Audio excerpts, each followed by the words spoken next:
రాష్ట్రంలోని ఎన్డీఏ కూటమి ప్రభుత్వం ఎన్నికల సమయంలో ఇచ్చిన వాగ్దానాలను ఇకపై ఆలస్యం చేయకుండా వెంటనే అమలు చేయాలని ఏలూరు జిల్లా బీసీ సంక్షేమ సంఘ అధ్యక్షులు ఆర్నేపల్లి తిరుపతిరావు డిమాండ్ చేశారు. సోమవారం కలెక్టరేట్ ప్రాంగణంలో నిర్వహించిన నిరసన కార్యక్రమంలో పాల్గొన్న ఆయన మాట్లాడుతూ చట్టసభల్లో బీసీలకు 33%, స్థానిక సంస్థల ఎన్నికల్లో 34% రిజర్వేషన్లు అమలు చేయాలని ప్రభుత్వాన్ని కోరారు. బీసీల జనాభా దామాషా ప్రకారం రిజర్వేషన్లను ఏబిసిడి కేటగిరీలుగా స్పష్టంగా వర్గీకరించి చట్టబద్ధంగా అమలు చేయాల్సిన బాధ్యత ప్రభుత్వంపై ఉందని చెప్పారు.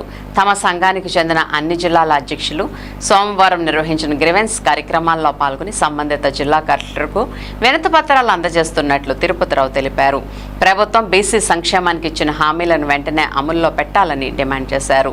ఈ కార్యక్రమంలో బీసీ నాయకులు పైడి వెంకట్రావు, మెరుగుమాల శ్రీనివాసరావు, బీసీ నాయకులు పాల్గొన్నారు. ముందుగా నా నమస్కారం. ఈరోజు రాష్ట్ర వ్యాప్తంగా బీసీ నాయకులు కేసన శంకర్రావు గారు, మా రాష్ట్ర బీసీ సంక్షేమ అధ్యక్షులు కేసన శంకర్రావు గారి నేతృత్వంలో అన్ని జిల్లాల్లో గ్రీవెన్స్ ఈరోజు సోమవారం నాడు గ్రీవెన్స్కి ఈ యొక్క చట్టసభల్లో బీసీలకు 34% రిజర్వేషన్లు కల్పించాలని, అలాగే స్థానిక సంస్థలు కంప్లీట్ అయిపోతున్న సందర్భంగా మరి రేపు రాబోయే ఎలక్షన్కు ముందే మరి కులగణన జనగణన జరగాలని, అలాగే బీసీలకి 56% మంది పైగా ఉన్నటువంటి బీసీలకు ఇప్పటి వరకు అన్యాయం జరుగుతూనే ఉన్నది. కాబట్టి మరి గవర్నమెంట్ మన కేంద్ర రాష్ట్ర ప్రభుత్వాలు ఈ విషయంపై కలెక్టర్ గారి ద్వారా మరి వారికి వినతి పత్రాన్ని అందజేయడం కోసం మరి కలెక్టరేట్ వరకు తీసుకురావడం జరిగింది.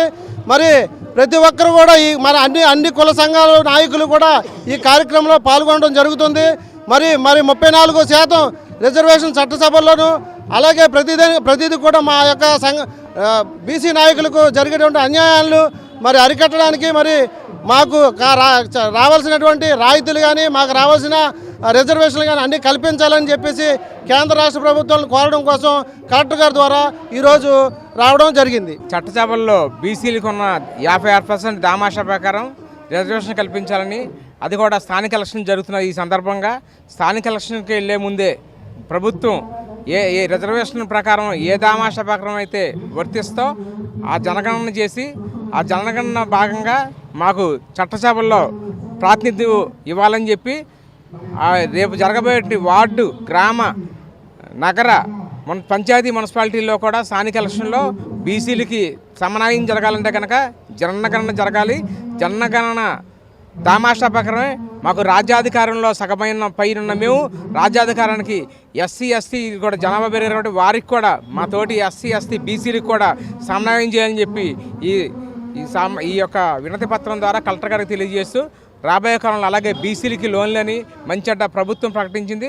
ఆ ప్రభుత్వం కూడా పరిశీలన చేసి మా బీసీలకి చేతి వృత్తి వాళ్ళకి అందరూ కూడా సమన్వయం చెప్పి బీసీలందరూ కూడా మేము కలిసి రాజకీయ పార్టీలకు అతీతంగా బీసీలకి సమన్వయం చేయడం కోసం బీసీ సంఘాన్ని పెట్టి బీసీ నాయకులుగా ముందుకెళ్తామని చెప్పి జై బీసీ, జై బీసీ.